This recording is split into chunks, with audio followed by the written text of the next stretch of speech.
You ever witness someone get completely erased in public? Not with words, but with silence? That's exactly what went down when Prince Harry faced the ultimate cold shoulder from none other than Donald Trump. When Trump arrived at Windsor Castle, he didn't just show up like another guest. He stormed in with the force of a one-man wrecking ball. And what happened next wasn't an accident. It wasn't diplomatic forgetfulness. It was calculated, sharp, and brutally intentional. In front of the cameras, before a worldwide audience, Trump showered King Charles with compliments. He praised Prince William like he was the golden heir of the future. But Harry? Not even a name drop, as if he didn't exist. And let's be clear, this wasn't some off-the-cuff moment. Every word in that televised speech had been reviewed, approved, and sharpened like a weapon. Trump isn't exactly known for being subtle, yet here he chose silence as his deadliest tool. It wasn't just shade, it was a total blackout. The political equivalent of saying, "You don't matter, and nobody else should think you do either."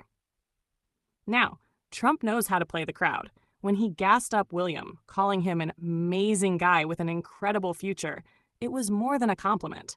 It was a coronation, an endorsement from the man once dubbed the leader of the free world.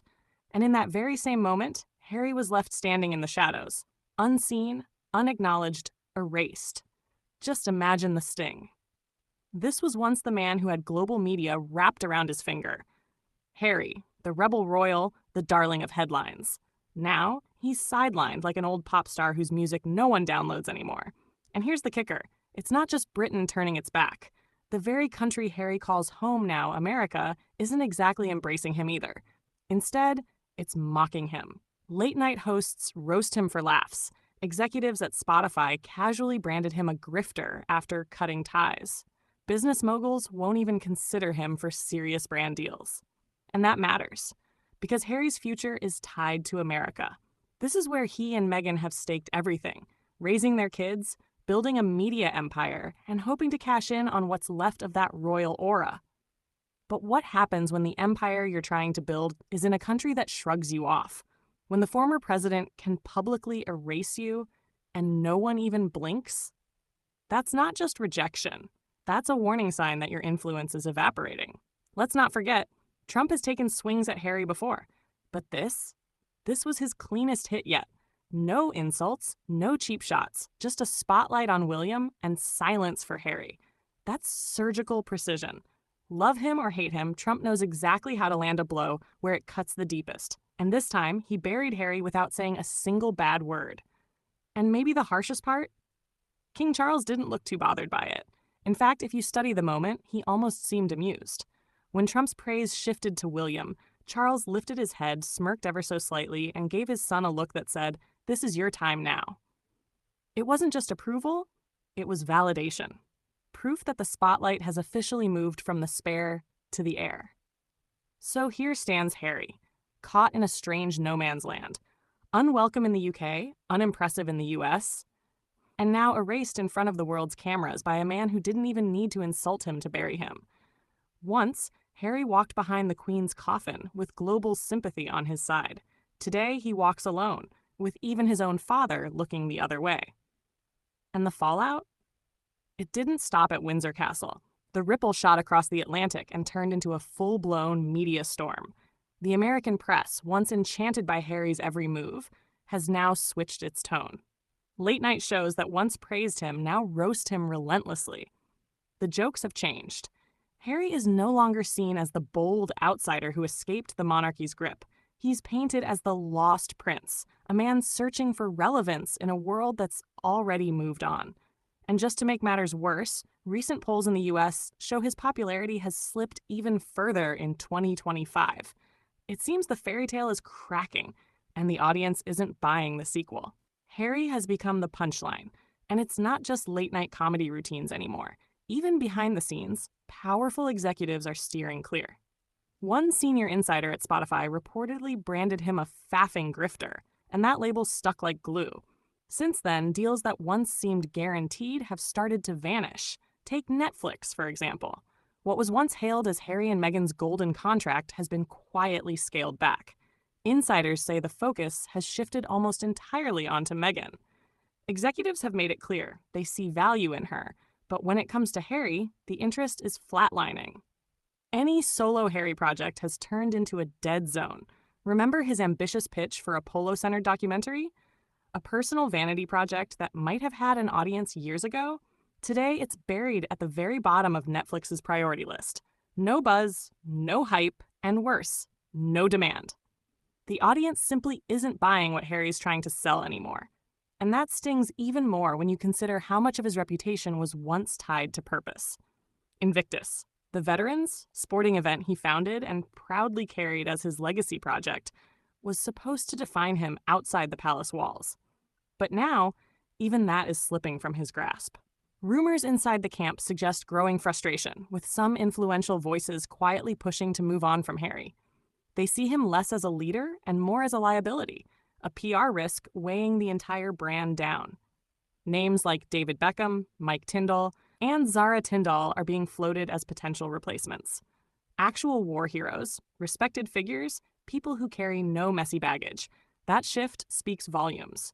If Invictus turns the page on Harry, his already shrinking circle of allies would collapse to nearly nothing. Charities in the UK have already backed away. American nonprofits don't want to be tied to him either. Even Archewell, the foundation Harry and Meghan launched with such fanfare, is now described as a hollow shell. Once pitched as a bold force for change, it's seen by some insiders as nothing more than a smoking ruin. Others are more blunt. They simply say it's dead. And the public? The numbers don't lie. Poll after poll shows his favorability sinking further, both in the UK and the United States. Even in California, the state where he was supposed to reinvent himself, the shine is wearing off fast. The same progressive circles that once championed him now see him as privileged, entitled, and completely out of touch. The more Harry talks about being the spare, the less relatable he becomes. Especially in America, a country that values grit, reinvention, and hustle. Instead of embodying resilience, he looks like a man stuck in the past, obsessed with the crown he walked away from, and unable or unwilling to let go. Meanwhile, Meghan is charting her own course.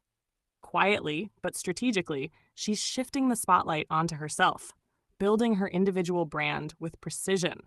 Step by step, she's shaping a narrative of independence, carefully rebuilding her public image while Harry seems to drift further into the shadows. And just recently, Hollywood insiders hinted that Meghan's new projects are gaining more traction than Harry's ever did. It's becoming painfully clear. In the public eye, she's moving forward, while he's being left behind. It's hard to miss the shift, subtle but undeniable. A PR distance is growing between Harry and Meghan. Whispers in the industry suggest the countdown to divorce may have already started. Some claim Meghan is simply waiting for the right moment, the timing that guarantees maximum sympathy for her and minimum fallout. And Harry? He's left in Montecito, isolated. Palm trees around him, silence in the air, but no real allies in sight. The palace doors are firmly shut, and the so-called American dream is crumbling beneath him. Even his last weapon, public sympathy, is evaporating. This was a man who once had the rare opportunity to craft his own legacy, to rise as a modern royal on his own terms. But instead, he's become the very thing he feared most: irrelevant. And the sharpest blow didn't come from comedians, journalists, or critics. It came from the one man Harry never expected, his own father. Go back and rewatch Trump's Windsor speech. As the former president piled praise onto Prince William, King Charles didn't so much as blink. No unease, no attempt to soften the blow. Instead, a small nod, a flicker in his eyes. Some say it looked like relief. Others call it vindication. But the message was unmistakable. Charles was perfectly fine with Harry being left out of the spotlight, and why wouldn't he be? For years, Charles has endured his youngest son dragging family secrets into the public arena, from the pages of Spare to Netflix specials to Oprah's interview. Harry has made a business out of airing the monarchy's dirty laundry. But kings don't clap back. They wait. And in that single moment at Windsor, with Trump raising William onto a pedestal, Charles let silence speak louder than any royal decree. Harry's exile isn't just social anymore. It's symbolic. His place in the hierarchy has collapsed. Once third in line, he now finds himself pushed down the ladder, and more heirs will only push him further. Royal watchers have even begun whispering about rewriting succession laws. Could Harry ever be removed entirely? It's unlikely, but the fact that the conversation exists at all reveals something deeper, a level of distrust so strong that some would rather gamble on an unknown future than risk King Harry on the throne. Just imagine it: Harry as king, Meghan as queen. For traditionalists, it's a nightmare vision.